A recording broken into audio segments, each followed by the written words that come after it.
Muy buenas tardes, amigos, bienvenidos a la Hora SUNAS, este espacio de diálogo, de debate, pero también para dar propuestas de solución a los problemas diferentes que se presentan en el sector.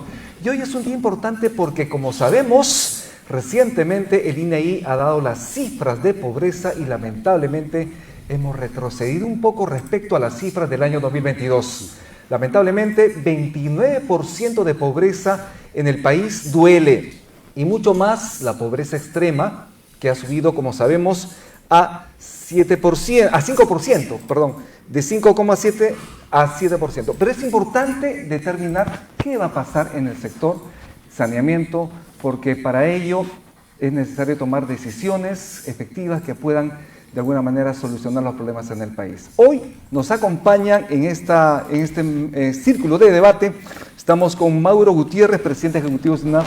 ¿Cómo está? Muy buenas tardes. Rumi, muchas gracias. Buenas tardes. Muchísimas gracias. Tenemos también a Alejandro Pérez, especialista en regulación económica de SUNAS. ¿Cómo estás? Buenas tardes. Buenas tardes, Rumi, y buenas tardes, Víctor. Un placer estar con ustedes aquí. Y también estamos con Víctor Fuentes. Él es gerente de políticas públicas del Instituto Peruano de Economía. ¿Cómo está? Buenas tardes. Hola, Rumi, qué gusto. Mauro, perdóname, muchas gracias.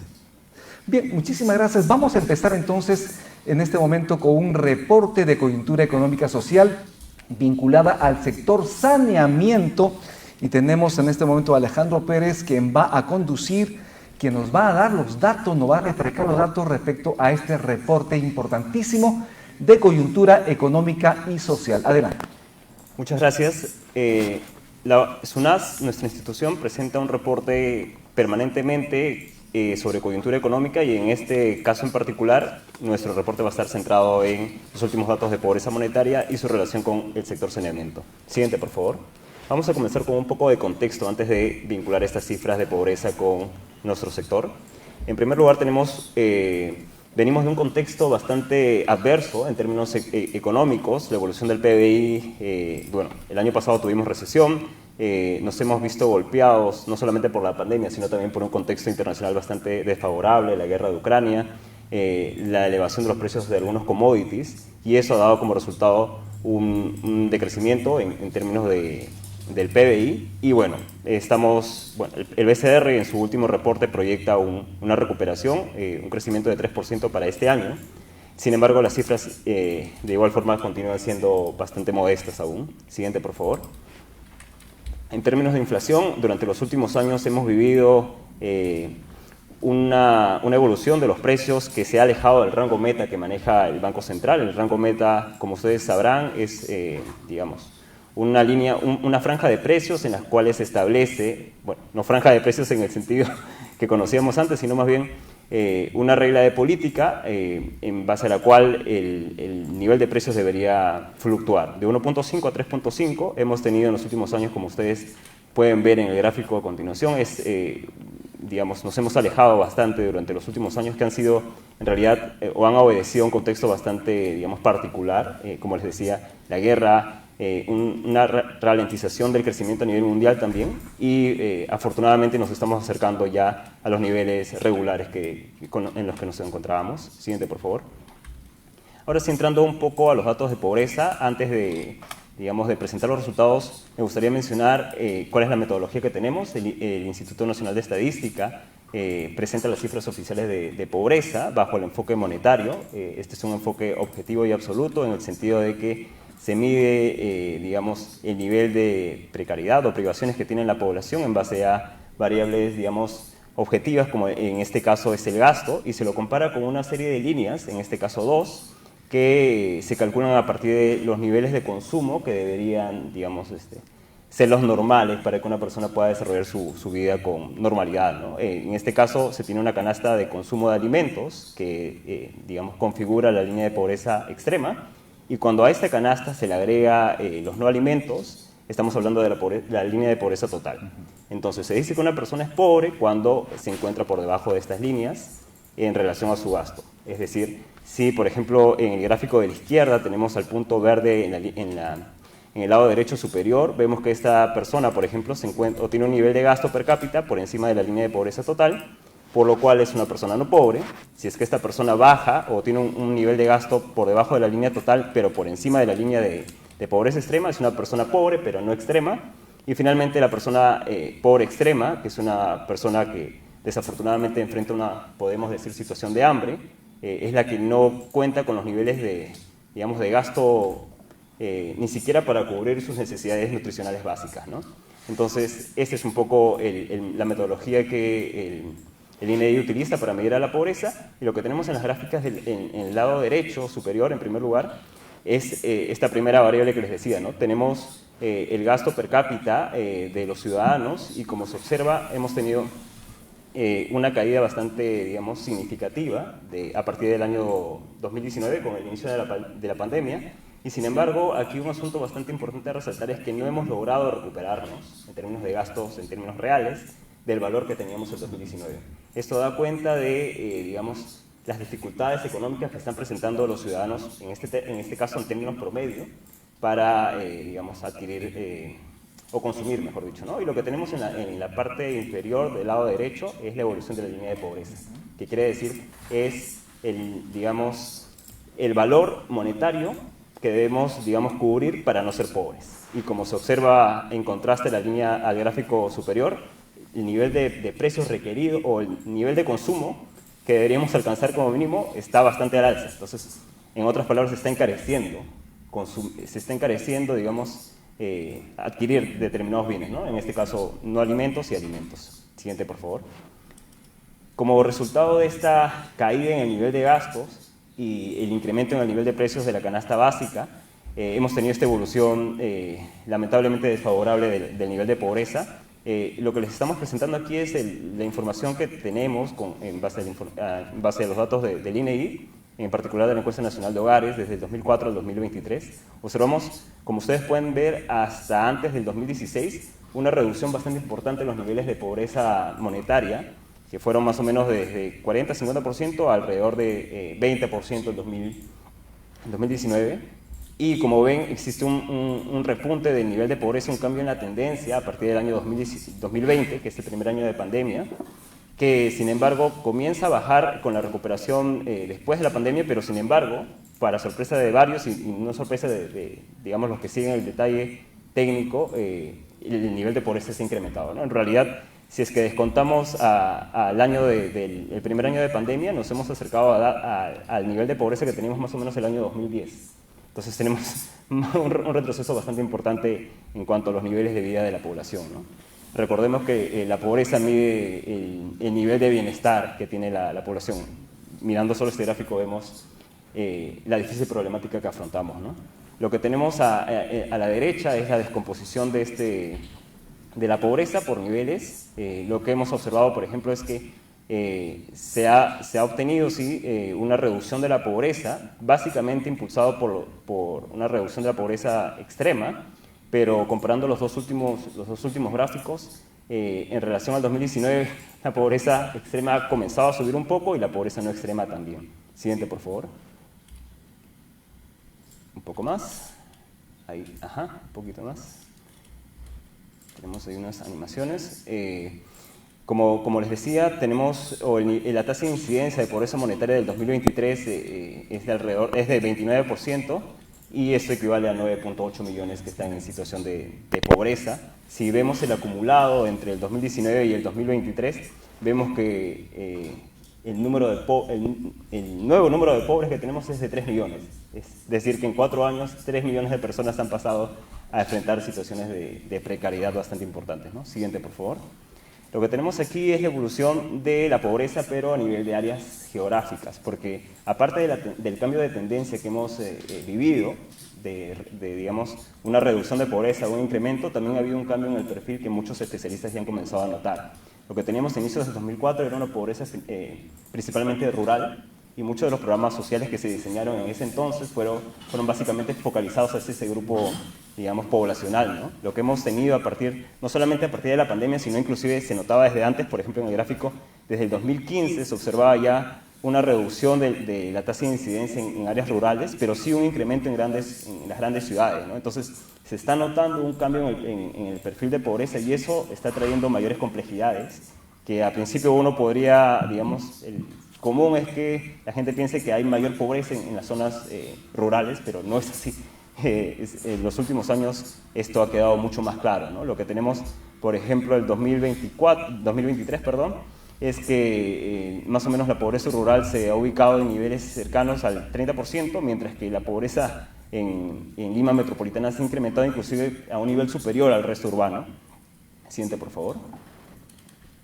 Lo que tenemos ahora es la evolución de la pobreza a nivel departamental, porque como estamos notando, se está produciendo un cambio en el perfil de pobreza hacia las zonas urbanas. Eso también se puede ver a nivel de regiones. Como ustedes pueden ver en el gráfico de la izquierda, tenemos una suerte, un ranking de las tasas de incidencia, y como ustedes pueden ver, Cajamarca, Ica, otras regiones, digamos, de mayoría rural, son las que tienen las tasas más altas. Sin embargo, comenzamos a notar que, en comparación al año 2019, hay algunas regiones que han comenzado a tener un crecimiento más estrepitoso de la pobreza, ¿no? Siguiente, por favor. Tenemos ahí unos. Ajá. Lo que tenemos en el gráfico derecho es la diferencia en puntos porcentuales de la tasa de pobreza. Lo que, por ejemplo, hemos resaltado en el rectángulo azul es que existía un grupo de regiones en las cuales el nivel de pobreza no era tan alto, eran las que se ubicaban más o menos en el medio de la tabla, son, sin embargo, las que han presentado un mayor incremento en la pobreza monetaria, ¿no? Un asunto bastante relevante aquí a resaltar es algo que ya veíamos en el gráfico anterior, que es la situación de Lima metropolitana y el Callao, ¿no? La capital y la provincia constitucional son de las regiones que más han incrementado sus niveles de pobreza. Y, por ejemplo, unos clics más, por favor. Tenemos 17, si comparamos los datos del 2023 con el 2019, el año previo a la pandemia, tenemos que 17 regiones de las 25 que tenemos ahí tenían un incremento de más de 5 puntos porcentuales, y 7 de ellas tienen un incremento de más de 10 puntos porcentuales, incluida Lima. Esto, una vez más, brinda más evidencias del cambio en el perfil que tenemos de pobreza monetaria en el país. Siguiente, por favor. Lo que tenemos aquí es ya la evolución del acceso a los servicios de saneamiento. En la línea azul tenemos el acceso de los hogares al servicio de agua, y en la línea verde el acceso de los hogares al servicio de alcantarillado. Lo que podemos notar es un incremento bastante sustancial en la cobertura de agua y de desagüe. Sin embargo, esto también, presenta algunas complejidades, ¿no? No solamente es quedarnos en el dato promedio.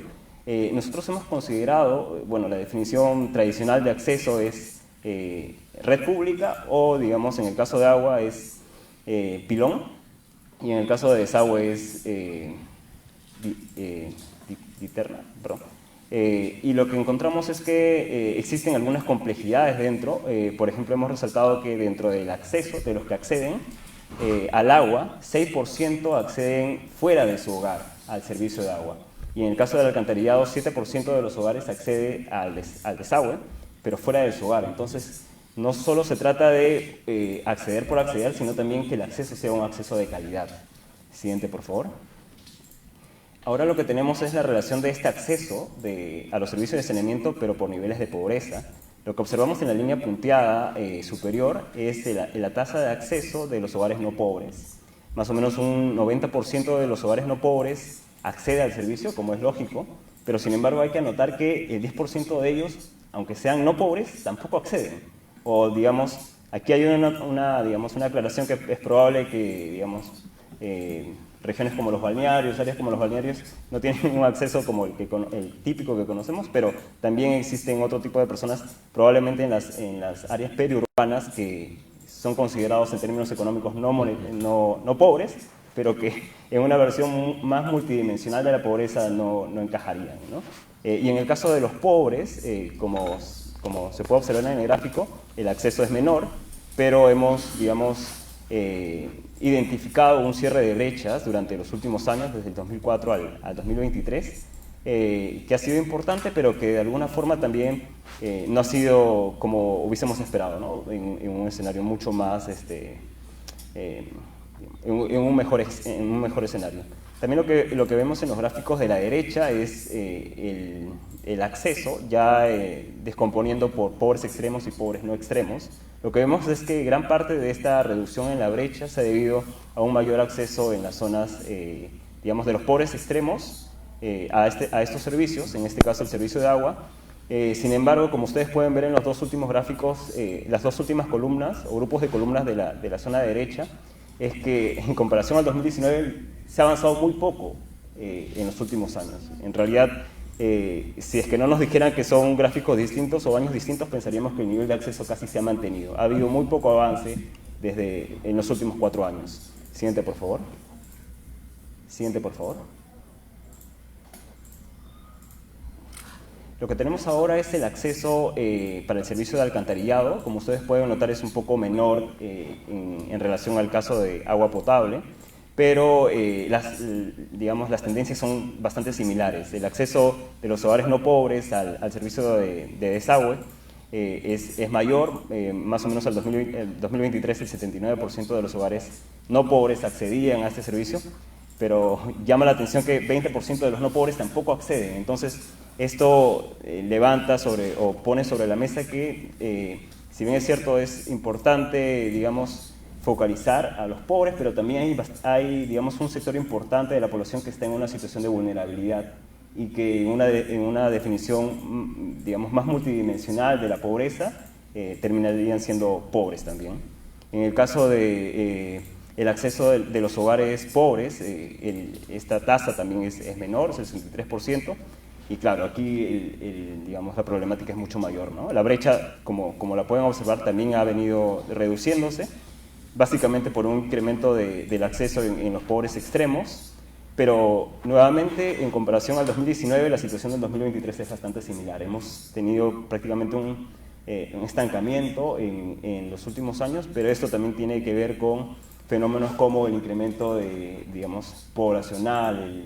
Digamos, no es que una persona deja de tener acceso, sino es que más bien hay menos digamos, infraestructura para el incremento poblacional que estamos teniendo. Siguiente, por favor. Ahora, para pasar finalmente a presentar algunos detalles sobre unas simulaciones que tenemos respecto al efecto que podría tener una reducción del gasto en la incidencia de pobreza monetaria, me gustaría un poco detallar digamos, el peso que está teniendo el agua y bueno, otros servicios en la canasta básica. Como ustedes pueden ver, es el segundo grupo de gasto más importante. Las estimaciones que tenemos es que es más o menos el 3% del gasto solamente destinado a agua, pero como grupo, digamos, de servicios es el segundo más importante. Y esto nos permite, digamos, y también porque es un bien esencial, proponernos este análisis, como les decía, preliminar, pero sí de interés, sobre todo en un contexto de incremento de la pobreza, ¿no? ¿Qué pasa si es que los niveles de gasto continúan, digamos, o la disponibilidad de gasto continúa decayendo en un escenario además en el que los precios comienzan a crecer? Resultado de la recesión que hemos tenido el año pasado y en general el panorama económico global bastante desfavorable y del incremento de precios en general, una caída de los salarios reales que probablemente, o no probablemente, definitivamente está influyendo en los niveles de consumo de las personas, ¿no? Entonces, siguiente, por favor. Lo que les estamos presentando aquí es un ejercicio bastante sencillo y pedagógico de qué pasaría si es que reducimos el nivel de gasto disponible de los hogares para el consumo.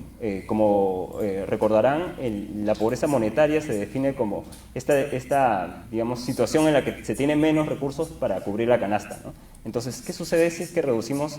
En este caso hemos presentado en el eje vertical diferentes niveles de reducciones de gasto disponible, pero centrémonos, por ejemplo, en el caso de reducción del gasto solo de 5%. Partimos de una situación en la que nos ubicamos en 29% de pobreza monetaria, 9.8 millones de personas, y imaginemos que el gasto se reduce, el gasto per cápita, en un 5%. Nuestros cálculos revelan que más o menos esto implicaría para el total de la población un incremento de la tasa de incidencia al 31.9%. Más de un punto porcentual, y esto equivaldría más o menos a que alrededor de 1 millón de personas pasarían a ser pobres. Entonces, obviamente es un ejercicio, digamos, inicial. Desde la SUNAS estamos trabajando en análisis mucho más complejos. Este es digamos, el ejemplo más ilustrativo que tenemos sobre los efectos que podría tener una reducción del gasto en general. Y esto, como ustedes podrán darse cuenta, una reducción solamente del gasto puede inclusive traer mayores efectos que hasta una pandemia en algunos casos, ¿no? O efectos como reducción incremento de precios de commodities, entre otros aspectos. Siguiente, por favor. Finalmente, como conclusiones, nos enfrentamos a un escenario mucho más adverso en el que la recuperación está siendo, digamos, un poco lenta. El nivel de precios ha seguido creciendo durante los últimos años esto ha dado como resultado un incremento de la pobreza monetaria en el país, una mayor precarización de las personas y de los hogares, y sin embargo también una mayor complejidad en términos del perfil que se está teniendo ahora, ¿no? Estamos pasando de un perfil más rural a un perfil más urbano, y eso justamente da más, digamos, relevancia a estos ejercicios porque, digamos, en el caso del sector saneamiento, una reducción del gasto disponible quizás motivado por un incremento a veces de las facturaciones podría dar como resultado una mayor pobreza, ¿no? Entre otros aspectos. Eso es todo lo que podemos comentar en esta parte inicial y seguramente como a partir de la conversación seguirán surgiendo más ideas. Muchísimas gracias, Alejandro Pérez, él es especialista en regulación económica de SUNAS. Y ahora vamos a pasar a los comentarios. Obviamente la pobreza duele. Yo al inicio cometí un error, hablé una cifra mal sobre la pobreza extrema. Sabemos que la pobreza extrema subió a 5,7 el año pasado respecto de un crecimiento de un 5% del año previo. Pero hay unas cifras que nos ha explicado, nos ha dicho Alejandro Pérez, que tiene que ver con los no pobres, un 10% que no accede al agua. Sí. Y en el caso de los pobres, un 20% no accede a los servicios de saneamiento. Esto es preocupante. ¿Cuál es su percepción en principio a raíz de estas cifras dadas por Alejandro respecto a usted? Estamos con Mauro Gutiérrez, él es presidente ejecutivo de SUNAS. Adelante. Yo creo que hay dos temas importantes a distinguir. Curiosamente, la problemática está tanto en los que tienen acceso como en los que no tienen acceso, ¿no? Los que no tienen acceso en este momento, efectivamente, 1 de cada 10 peruanos aproximadamente no tiene el servicio. Y como se ve en la información, curiosamente, la proporción va disminuyendo incluso, ¿no? Y eso se debe a que la velocidad del avance de las redes va a una velocidad menor que el crecimiento poblacional, por ejemplo, ¿no? Entonces eso es lo que se viene observando y el crecimiento urbano importante que también está teniendo un impacto notable en la nueva cara de la pobreza. Yo creo que ese es un elemento central que tenemos que analizar. La cara de la pobreza actualmente tiene, si lo viéramos en términos de números, tiene más un enfoque urbano y curiosamente más enfocado en Lima. Lima tiene una altísima concentración, pero todavía tenemos un déficit de infraestructura importante, ¿no? Y este es un problema de acceso y es un problema de inversión pública también relevante. Lamentablemente un proyecto de inversión pública suele demorar entre 10 a 14 años y los costos unitarios de una conexión de agua son importantes. El otro día hacíamos un cálculo de cuál es el costo unitario de una obra nueva y estaba en el orden de los 90.000 soles, ¿no? Entonces puede ir entre 50.000 a 90.000 soles por conexión de agua y alcantarillado. Multiplique eso por la cantidad de viviendas que no tienen acceso. Estamos hablando de cantidades de inversión notables.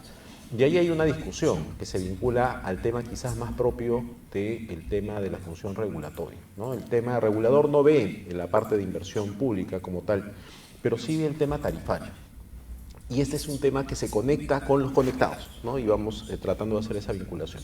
Y la pregunta es si efectivamente la tarifa puede permitir generar los recursos para hacer el cierre de esta brecha de los que no tienen acceso, ¿no? Eso es un primer elemento. Y segundo, si efectivamente, si eso fuese así, ¿cuánto tendría que elevarse la tarifa para poder lograr este cierre de la brecha? Lo cierto es que dado el nivel de inversión requerida, se estima más o menos 120.000 millones de inversión para poder hacer ese cierre. Lamentablemente la tarifa no podría conseguir esos recursos en un tiempo razonable, ¿no? Y estoy hablando de más de 20, 30 años, no se podría. Por eso es importante identificar las necesidades de inversión, pero también estructurar y entender que las tarifas tienen una capacidad máxima de financiamiento.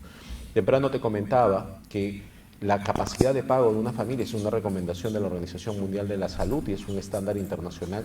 Nos indica que la capacidad de una familia para pagar agua no debe superar el 5%. Actualmente, como ya se ha señalado, está alrededor de entre el 3 al 4% en promedio en los hogares. Entonces tampoco es que genere o exista mucho espacio para poder hacer ese cierre. Por tanto, tenemos que pensar como una política general de cómo establecer políticas que establezcan la necesidad de cierre rápido de esta brecha de inversión, pero que no necesariamente va a ser va a ser a través de un sistema autofinanciado que se va a poder hacer eso. Yo creo que eso es muy importante y central en esta discusión. Y quiero jalar también este tema nuevamente en materia tarifaria. ¿Cuáles son los impactos? Imaginémonos si es que todos solidariamente en este momento pudiéramos hacer un incremento de la tarifa, ¿no? ¿Cuánto, si de manera homogénea incrementáramos las tarifas, no sé, en un porcentaje X? Y lo menciono porque ahora está en discusión, por ejemplo, la modificación del reglamento de la ley, ¿no? De la 1620, que es la ley de saneamiento, que plantea una serie de modificaciones de naturaleza tarifaria. Entonces la pregunta es sus impactos. ¿Cuánto más podría subirse y qué correlación o impacto puede tener en otras variables como la capacidad o reducción de la capacidad de gasto? Creo que ese es un elemento que se tiene que discutir porque ya es un efecto sobre los que están conectados en este momento. Bien, muchísimas gracias, Mauro Gutiérrez. Vamos a ceder el paso de la palabra a Víctor Fuentes, él es gerente de políticas públicas del IFE. Hay una cifra importante, nos ha señalado que obviamente dentro del segundo grupo de mayor gasto de las familias están los servicios, el agua. Nos han hablado de un 3% aproximadamente del gasto de las familias es para pagar su recibo de agua. En este contexto, ¿cómo analizas tú el que el Perú y fundamentalmente Lima, ¿no? Los lugares urbanos de Lima, han crecido en situación de pobreza complicadísima, mucho más respecto a lo que teníamos previo a la pandemia? ¿Y qué hacer? ¿Cómo articular de alguna manera políticas públicas para que el impacto no sea mayor en el pago del servicio público respecto a las familias que tienen que hacerlo obviamente más? Correcto, creo que digamos, hay dos puntos, ¿no? El primero es que digamos, la pobreza efectivamente es mucho más urbana, ¿no? En el caso de Lima es el ejemplo más claro, Lima metropolitana del Callao, ¿no? Pasa de una pobreza del 14% a más del 29%, ¿no? Y digamos, estamos hablando de los pobres, pero digamos el tamaño de los vulnerables no es menor tampoco, ¿no? Entonces, digamos, los impactos que podamos tener sobre ambos grupos son sumamente importantes, ¿no? En el caso, digamos, de los servicios de agua y alcantarillado, yo creo que hay dos puntos, como mencionaba Mauro, pero también Alejandro antes, ¿no? Un primer punto es digamos, tener la cobertura, y ahí hemos avanzado muy poquito, incluso en el área urbana. Hace 12 años Lima básicamente no tiene más cobertura. De los 50 distritos de Lima metropolitana, 18 tienen digamos, tasas de cobertura de 80% o menos, ¿no? Entonces, digamos, un primer tema es que digamos, la cobertura todavía no termina por cerrarse, incluso en Lima. Y un segundo punto, digamos, vinculada a esa cobertura, digamos, va a ser más gravitante para aquellos que son más pobres, ¿no? Pero también hay muchos vulnerables que pueden estar accediendo no de manera, digamos, conectados, como mencionaba Alejandro, ¿no? Al agua potable, ya se ven mediante tuberías dentro de la casa o fuera de la casa, sino que lo están accediendo mediante cisternas. Y digamos, una primera capa es cómo hacemos para incrementar la cobertura, ¿no? Y estos hogares están pagando, no sé, 4 o 5 veces más que el resto de los hogares, ¿no? Y un segundo paso es efectivamente cómo hacemos para que ya empecemos a hablar de lo que debería importar en realidad, que es calidad, ¿no? Calidad del servicio. Y el nivel de continuidad, si bien ha avanzado, digamos, en 20 años, en los últimos 5, eso tampoco ha mejorado, ¿no? Por lo menos está alrededor de 18 horas de las 24 horas. Entonces, digamos, me parece muy importante un espacio como este en el que podemos discutir, digamos, cómo viene avanzando digamos, el nivel de servicio, el nivel de cobertura, ¿no? Y en un contexto en el que la pobreza es más urbana, digamos, creo que toma más relevancia. ¿Cómo trabajar? Digamos, desde las políticas públicas tenemos que tener claro quiénes son los pobres, dónde están, cómo los atendemos. Y después de casi 4 años, digamos, es interesante, sorprendente, en realidad, que el CISFO, el Sistema de Focalización de Hogares, todavía no sepa dónde están, quiénes son y cómo los atendemos, ¿no?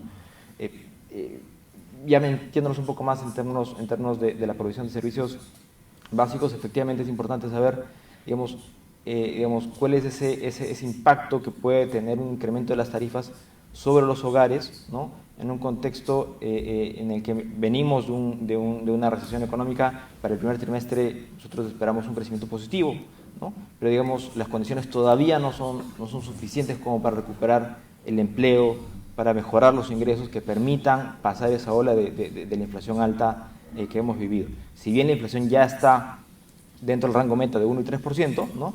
Digamos, nos hace falta crecer mucho más como para, digamos, volver a tener un ingreso real que por lo menos se compare al de nivel prepandemia, ¿no? Entonces, digamos, por una parte, definitivamente tenemos que revisar el tema de las tarifas y cómo eso impacta, pero digamos, al mismo tiempo tenemos que ver cómo hacemos para que la provisión del servicio, tanto en términos de cobertura como en términos de calidad, finalmente tenga al ciudadano al centro, ¿no? Y ese financiamiento, como dice Mauro, tenemos que encontrar ese punto de equilibrio adecuado, en el que por una parte tengan los recursos suficientes, pero al mismo tiempo tengan la gestión y la gobernanza adecuada para utilizarlos de manera responsable. Eso es muy importante. Víctor Fuentes, gerente de políticas públicas del IPE. Alejandro, aproximadamente 800.000 personas, cerca de 1 millón de personas, no tienen conexión a agua potable y alcantarillado. Es una situación muy difícil. ¿Cómo se abastecen? Explícale un poquito a la gente cómo se abastece esas personas, porque es necesario el líquido elemento, el agua. Sin agua no hay vida. ¿Cómo hacen esas personas para poder suministrar, tener ese servicio? Definitivamente por un acceso que no es de calidad, para empezar. Sí, camiones cisternas. Camiones de cisternas, como bien lo anotaba Víctor, lo pasamos un poco rápido en las diapositivas, pero en cuanto a la estructura del acceso, porque al final todos acceden, pero por fuentes, digamos, no más adecuadas, no las más adecuadas, teníamos un incremento en la participación, por ejemplo, del acceso por camiones cisternas, de más o menos de 3% el 2019 a 6% el 2023, es decir, se duplica casi la participación de la gente que accede por camiones cisternas al agua, ¿no? Entonces, eso por un lado da más evidencia sobre la precariedad en la que se accede, pero también el incremento poblacional, de alguna forma, que plantea más desafíos también al desarrollo de las grandes ciudades, ¿no? Y finalmente quería recoger un tema bastante importante que mencionó Víctor con respecto a y que está vinculado a estas simulaciones que hacíamos con respecto a posibles cambios en las tarifas, ¿no? Porque lo que como principal, digamos, análisis podríamos hacer es el análisis directo para los conectados de un incremento en el monto que tienen que pagar. Pero eso también va a tener un impacto indirecto, digamos, con la gente que accede o que no accede de la forma adecuada al servicio, porque si es que sube el precio de la tarifa, también va a subir probablemente el precio del camión cisterna, que de por sí ya es 3-4 veces más alto, y esto sin lugar a dudas va a tener un mayor impacto, sobre todo en los más pobres, a los que ya están enfrentando, digamos, una situación bastante Alejandro, sabemos que Sedapal de alguna manera en Lima ha estado abasteciendo de líquido elemento a esas familias, a esas personas que no reciben agua. De alguna manera esto podría solucionar, pero esto es suficiente. Las personas tienen que pagar de su dinero, sacar de su bolsillo, que podrían haber destinado a alimentos muy necesarios para estar pagando agua. En ese contexto, ¿cuánto nos dices tú que se encarece para las familias, para esos usuarios, digamos, tener el agua, el líquido elemento en sus hogares? Tenemos un estudio en desarrollo justamente para evaluar la desigualdad en el acceso al agua, sobre todo en Lima metropolitana, pero nuestros cálculos iniciales van más o menos en el dato que presentaba Víctor. Es 3-4 veces, digamos, en el mejor de los casos, pero en algunos casos, sobre todo en la periferia de Lima, esta situación inclusive se agrava más, puede llegar hasta 6 veces lo que paga un consumidor promedio en un distrito como Jesús María, por ejemplo. Bien, muchísimas gracias, Mauro. Al hacer, digamos, match, esta conexión entre esta situación de pobreza extrema y tarifas del servicio de agua, sabemos que hay un plan tarifario que fue aprobado que corre desde el año 2022 hasta el año 2027, es un plan quinquenal. Nos has comentado al inicio que las tarifas no se incrementaron el año pasado y el anteaño pasado. Sin embargo, este año sí crecieron las tarifas aproximadamente en 4-8%. Explícanos un poquito de ese proceso y cómo es que esto tendría algún impacto en aquellas familias, obviamente que están en situación de pobreza y extrema pobreza. Quiero distinguir y quizás complementar un poquito y el dato de lo que mencionan, no solo es precio, sino también cantidad cuando hay un problema de acceso, ¿no? Quiero, antes de responderte la pregunta, porque creo que cuando no estás conectado sufres de dos cuestiones: pagas más y consumes menos. pagas hasta 6 veces porque en promedio está, si el promedio metro cúbico está entre 3 a 4 soles, una persona no conectada paga por metro cúbico de camión entre 18 a 20 y tantos soles. Consumo promedio de una persona que nosotros en nuestros hogares tenemos un consumo más o menos de 15 metros cúbicos, pero una persona que está no conectada consume 5. O sea, consume la tercera parte y paga 6 veces más. O sea, hay un problema enorme, ¿no? Y ahí es donde los porcentajes, ese 3-4% es de la persona, de los que tenemos suerte de estar conectados. En personas no conectadas ese porcentaje puede ser enorme y con problemas de calidad. Y yo siempre digo, alguien que no toma agua debe ser un robot. Todos tomamos agua, ¿no? Y una de las formas es camión cisterna, efectivamente, y con precios diferenciados. Si yo vivo más arriba, me cuesta más porque una cosa el camionero dice acá puesto, pero si quieres que te bombee más allá, cuesta más.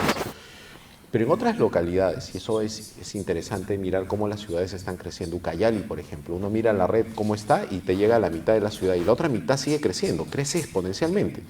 Y lo que hacen estas poblaciones es autoproveerse del servicio y ahí está el riesgo de la calidad del servicio. Muchas veces en estos lugares hay abundancia de agua a través de pozos, pero esa agua no se clora.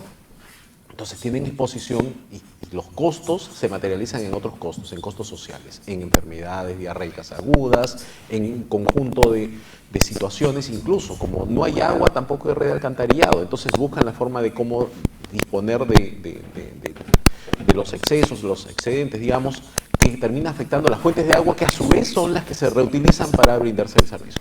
Entonces es un problema de recurrencia, de una circularidad peligrosa que no podemos dejar de lado, ¿no? Ahora, con respecto al tema de las tarifas, cuando nosotros determinamos las tarifas, esto es, digamos, la lógica general de los reguladores, siempre va vinculado los costos como un componente asociado a las tarifas. Y lo cierto es que los costos en el tiempo, ¿no? Como es un proceso, el agua no es un proceso que tiene mucho uso de insumos, de energía como tal, o de inversiones también, ¿no? Ese proceso de producción tiene costos, ¿no? Pero cuando se hace un estudio tarifario se planifica en un horizonte de 5 años, pero también mirando el horizonte de 30 años de inversiones que se tienen que desarrollar. Lamentablemente, como decía, no se pueden incorporar todas las inversiones que se requieran, sino también sobre la base de la capacidad de pago de la población. En el caso de Sedapal, tiene un estudio tarifario de horizonte de 5 años, pero hay que distinguir, son 50 empresas, o sea, existen 50 planes que se hacen en distintos momentos, ¿no? En el país. El caso que mencionas tú es el caso de Lima, una de las 50, ¿no? Y efectivamente, a finales del año pasado, inicios de este año, estaba programado el incremento de 8.4% del incremento de las tarifas, ¿no? Pero antes a eso, 2022 ha sido un año complejo, porque peculiarmente, y eso lo explicaba Alejandro, ¿no? Hemos tenido incrementos inflacionarios importantes y la regla de ajuste, es una regla que llamamos el de ajuste por IPM, por el índice de precio al por mayor, que cada vez que se acumulaban 3% habían ajustes automáticos de 3%. El año 2022 fue un año súper atípico, con 3 o 4 gatillos que se dieron y que se dieron incrementos en ese momento, más este incremento de enero de este año, de 8.4. Evidentemente, eso ha generado más recursos a la empresa, pero también ha tenido un impacto sobre la canasta. ¿Cuánto? Bueno, como hemos señalado, todavía están en los rangos que no superan los umbrales que se señalan, que recomienda la OMS. Pero también es importante entender qué otras modificaciones podrían generar una variación en ese nivel. Y ahí sí tenemos que ser muy técnicos porque, como señalaba Víctor, a veces la pobreza no es estática, ¿no? ¿Y por qué ha aumentado la pobreza? Porque los vulnerables que estaban acá, ¿no? Al tener una canasta que se encareció, simplemente pasaron de nivel y terminaron alimentando la gran cantidad de pobres que hemos identificado este año. Entonces es importante analizar la composición de la canasta y cómo los impactos de los servicios públicos, el costo de los bienes alimenticios van a terminar impactando y cuál va a ser su relación en la pobreza y cómo se va a distribuir espacialmente. Eso también es un elemento central, porque todos consumimos agua y por tanto tenemos que ver cómo terminan impactando estos incrementos finalmente en la canasta de todos los hogares, ¿no? Una precisión, yo sé que muchas personas están viendo, están siguiendo y los invitamos también a compartir este programa La Hora SUNAS en sus redes sociales. Nos has indicado que para este año, según ese plan tarifario quinquenal, en el caso de Lima, con Sedapal, el crecimiento de la tarifa es de 8,4%. Sí, que ya se dio. Ya sé, nos has hablado además que son 50 empresas a nivel del país, pero ¿qué está pasando en provincias? ¿Cuánto es la aplicación tarifaria en todo caso para este año? ¿En cuánto se ha incrementado la tarifa en promedio? Es heterogéneo, ¿no? Porque en realidad los incrementos no se dan anualmente, por lo menos los planificados, okay. No es que sea todos los años un incremento, va a depender de los estudios que respondan a cada uno de ellos, ¿no? Son incrementos permanentes, pero están en ese orden, están alrededor de 8 o 10%, 8, 10%. ¿No? Pero es heterogéneo, hay ciudades donde simplemente no están programadas. Ahora, y es un tema, ¿no? Eso es importante también que la ciudadanía sea, yo siempre digo, una mejor regulación es en la medida que la ciudadanía esté más enterada y lo que puede exigir, ¿no?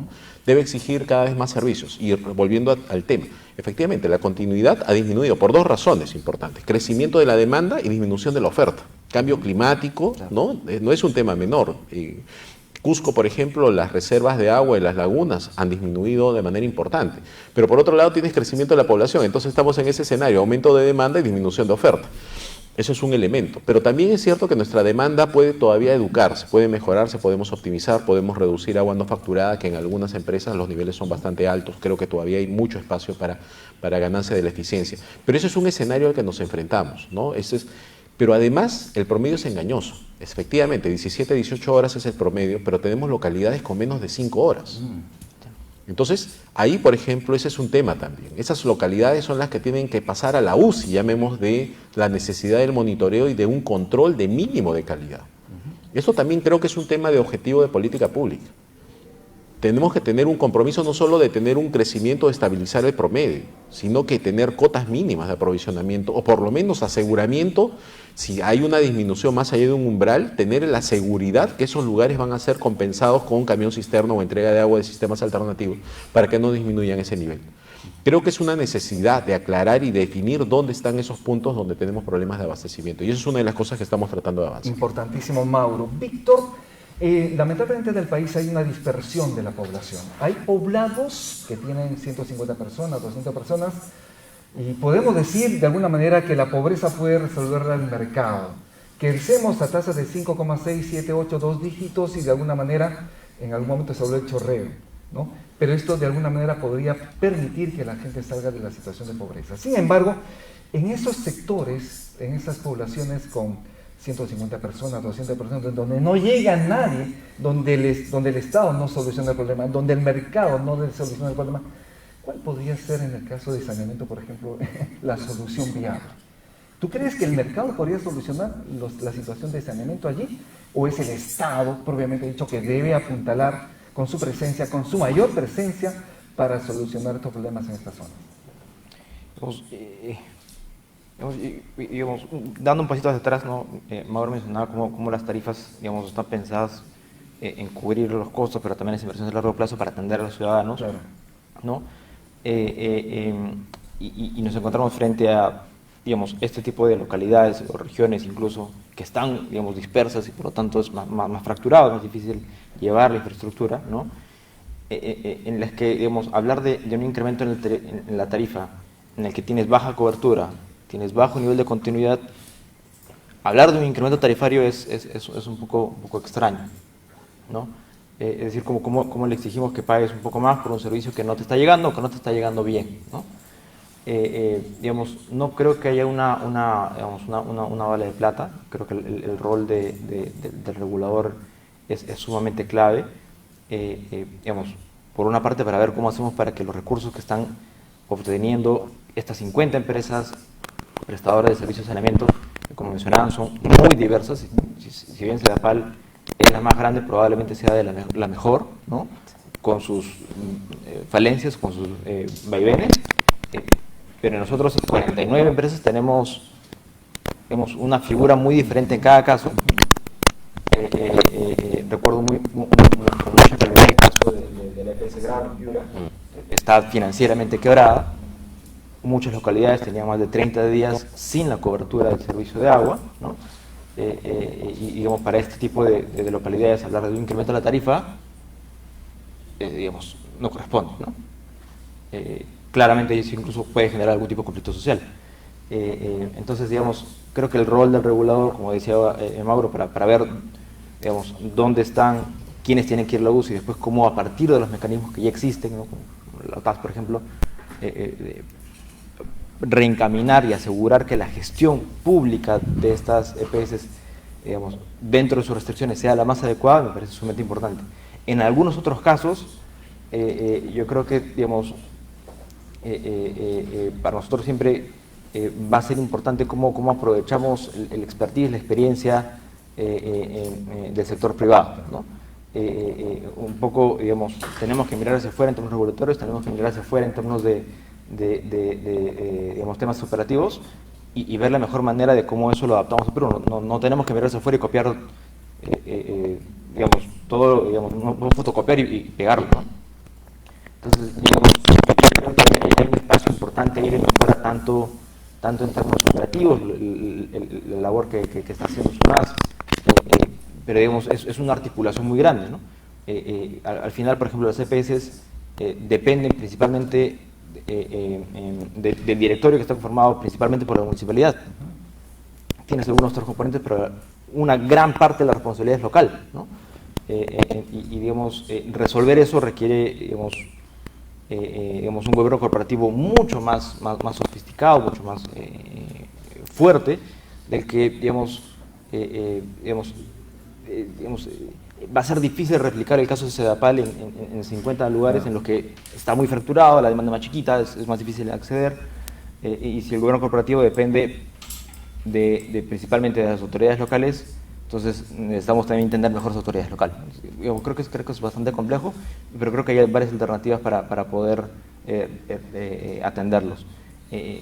Un tema, otra vez, insisto, no menores, digamos, cómo hacemos para que estas tarifas reflejen, digamos, esas necesidades, pero al mismo tiempo esas necesidades y estos recursos que se generan sean utilizados de la manera más eficiente posible.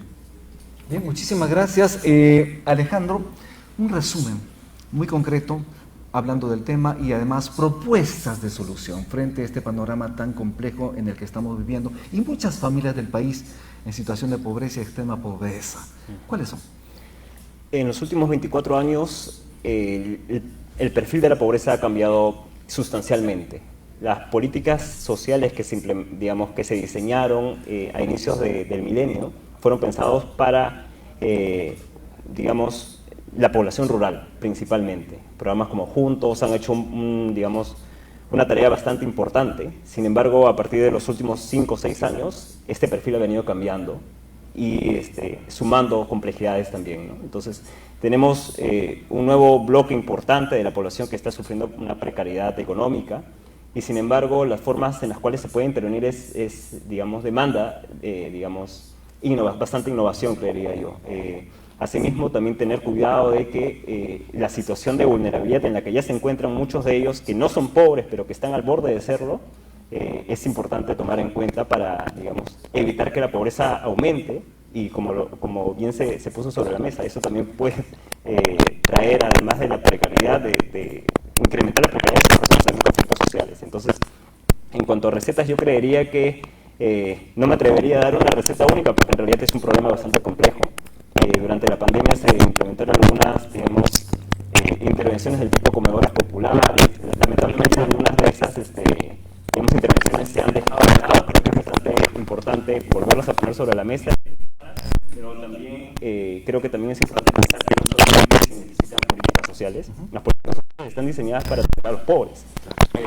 No nos conocemos por eso solo atendiendo a este grupo. Tenemos que generar empleo, crecimiento económico de calidad. Y creo que eso va a ser sustancial para poder salir del problema en el que estamos. Claro, si se genera inversión, obviamente se genera empleo. Si se genera empleo, la gente tiene dinerito, tiene platito y puede suplir sus necesidades.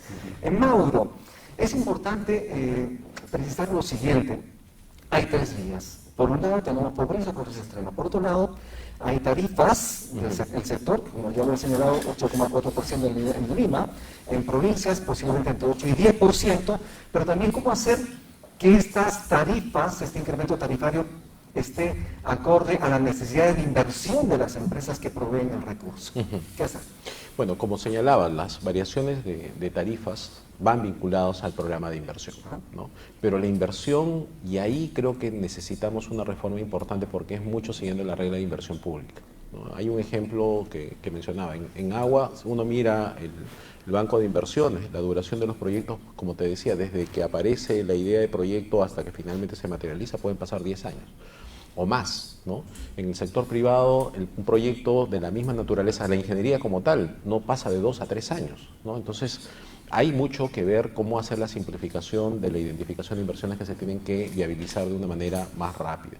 Y la segunda es, muchas veces, y hay un reporte que nosotros sacamos semestralmente, que es el avance de las inversiones de las empresas de agua. Y lamentablemente mucho de lo que hemos encontrado es que existe un desorden en la ejecución. Primero, hay un conjunto de inversiones priorizadas que son las que deberían ser las primeras llamadas en ejecutarse.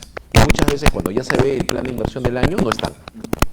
Y segundo, cuando se ve, ok, está bien, no importa, ¿qué pusiste? ¿Cuánto avanzaste? Tampoco se avanza. Entonces, hay un tema de ordenamiento y hay un tema de ejecución necesario. Pero y es un tema que también es importante también para legitimar el incremento de las tarifas. Muchas personas exigen un buen servicio, pero también dicen yo estoy dispuesto a pagar por eso. Y la mejor demostración son las personas que están en las zonas no conectadas, porque terminan pagando, pero quieren el servicio. El problema está en que las tarifas tienen que estar conectadas necesariamente a metas. Eso creo que es un elemento esencial. Un incremento tarifario tiene que demostrarse con mejoras del servicio. Desconectar eso, desconectar las metas de las tarifas, es un problema estructural. Y esto creo que es un tema que tenemos que discutir y cambiarlo, porque eso actualmente con el decreto legislativo 1620 se ha disociado. Y esto es un elemento esencial. Las metas con tarifas tienen que ser un elemento de la misma moneda. No tenemos para legitimar y señalar mejoras en la calidad, sostener. A veces solo el hecho de sostener la cantidad de agua, porque implica renovar ya la infraestructura que tiene muchos años, ya implica inversiones importantes. Renovar 5% de las redes principales implican inversiones importantes. Pero a veces eso no necesariamente se nota en la calidad. Pero ya las inversiones para mantener ese nivel son relevantes, pero hay que hacerlas conocer. Ya cuando disminuyen las inversiones y disminuye la calidad del servicio, ya definitivamente se pierde la legitimidad para pedir incrementos adicionales. Víctor, tus palabras finales, en todo caso, a modo de resumen de lo conversado el día de hoy. Hemos hablado de tarifas, hemos hablado de pobreza, obviamente, ¿qué hacer? Las propuestas, ¿para qué hacer para poder de alguna manera salir de esta situación tan compleja en la que estamos? Como venían diciendo Alejandro y Mauro, digamos, creo que es bastante claro el panorama, ¿no? Digamos, tanto entre pobres y no vulnerables tenemos a un grupo muy grande, digamos, que terminan pagando un poco más, consumiendo un poco menos, ¿no? Y eso, digamos, debería ser una prioridad de políticas públicas, ¿no? Y en ese sentido creo que avanzar un poco más en cómo hacemos para sacar adelante esos proyectos, digamos, en un tiempo razonable, ¿no? Porque, digamos, si seguimos sacando proyectos después de 10 o 15 años, la puesta en marcha va a significar atender una demanda que ya se quedó atrás y por lo tanto siempre vamos a seguir detrás en lugar de delante, ¿no? Yo creo que, digamos, es importante, digamos, como apuntaba Alejandro, pensar en cómo somos mucho más innovadores, mucho más eficientes en el uso de los recursos y yo creo que probablemente también empezar a mirar otras experiencias en países, digamos, en los que vas incorporando, y el caso de CEDAPAL creo que es el ejemplo más cercano, ¿no? Cómo vas incorporando digamos, esas capacidades, ese aprovechamiento al sector privado, digamos, para atender de mejor manera al ciudadano, ¿no? Si tenemos al ciudadano al centro, no importa el color del gato, lo importante es que case el ratón, ¿no? Entonces, me parece un tema sumamente relevante y agradezco muchísimo poder haber compartido este círculo con ustedes. Muchísimas gracias, Víctor. Esto es La Hora SUNAS. Antes de irnos, 15 segundos a cada uno de nuestros invitados para que puedan dar su palabra final y despedirse del público que nos está viendo en este momento en las redes sociales. Empezamos con Alejandro, que tuvo la exposición de este reporte de coyuntura económica y social vinculado al sector saneamiento. 15 segundos. Bueno, muchas gracias a Víctor Rumi por sumarse. Con Mauro estamos muy felices de que compartan esta experiencia con nosotros. Los invitamos a seguir sumándose a las próximas ediciones de La Hora SUNAS y sobre todo al debate técnico-académico sobre bastantes temas de interés, sobre todo en el sector saneamiento. Muchas gracias. Muchísimas gracias y doy el paso también a Víctor para que nos dé en 15 segundos su apreciación final. digamos, para hacer políticas públicas tenemos que empezar a discutir con evidencia. Y espacios como este de intercambio de ideas, de discusión, me parecen sumamente relevantes y ojalá podamos seguir impulsando este tipo de círculos de debate. Muchas gracias por la invitación. Muchísimas gracias. Y ahora Mauro Gutiérrez, el anfitrión. Estamos aquí en su casa, SUNAS, en esta hora SUNAS, para que nos diga lo que tenga que decir y despedirse a la audiencia. Bueno, en primer lugar, esta es la casa de todos, ¿no? SUNAS como regulador de un servicio público, como menciono, que los reguladores no deberían notarse, pero los servicios de calidad sí, ¿no? Y la verdad es que ese es el objetivo, y efectivamente el desarrollo de cualquier actividad regulatoria o el desarrollo de cualquier política pública tiene que sustentarse en evidencia. Todo de evidencia y además de manera pública y transparente, porque tiene impacto, ¿no? Una tarifa, como menciono, todos vamos a tener un efecto sobre tarifas si es que finalmente, si sube o baja, la experiencia internacional nos muestra tarifas muy altas, problema, tarifas muy bajas, problema. Tienen que ser tarifas que permitan servicios sostenibles en el tiempo y que efectivamente se tenga con claridad cuáles son los objetivos de mediano y largo plazo. Por eso tienen que discutirse y analizar las consecuencias de las decisiones regulatorias o general de las políticas públicas. Y por eso el tema participativo es un elemento central. Creo que en el proceso del fortalecimiento y legitimidad institucional tenemos que discutir sobre la base de datos, ¿no? Y por eso es relevante tener temas como este caso que hemos mencionado, una situación de coyuntura central, el cómo la pobreza está creciendo y cómo, al ser el agua un componente importante de la canasta básica, cómo se relacionan. A veces no lo asociamos, parece muy lejano, pero tienen conexiones muy directas. Y es importante que estos elementos de discusión los pongamos sobre la mesa para poder desarrollar mejores políticas públicas. Muchísimas gracias, Mauro. Gracias a ustedes por acompañarnos en esta hora SUNAS. Como saben ustedes, hemos estado analizando la situación difícil, complicada, situación de pobreza extrema, relacionada también con el tema de los precios de los servicios de saneamiento y además las tarifas. Gracias. Hoy estuvo con nosotros Mauro Gutiérrez, estamos en la casa aquí, presidente ejecutivo de SUNAS. Estuvo también con nosotros Alejandro Pérez, él es especialista en regulación económica de SUNAS, y también Víctor Fuentes, gerente de políticas públicas del Instituto Peruano de Economía. Muchísimas gracias. Gracias. Y el mío propio, Rumi Ceballos, yo soy periodista en el portal de noticias Altavoz. Gracias, hasta otra oportunidad. Estamos en la hora SUNAS. Muy buenas tardes.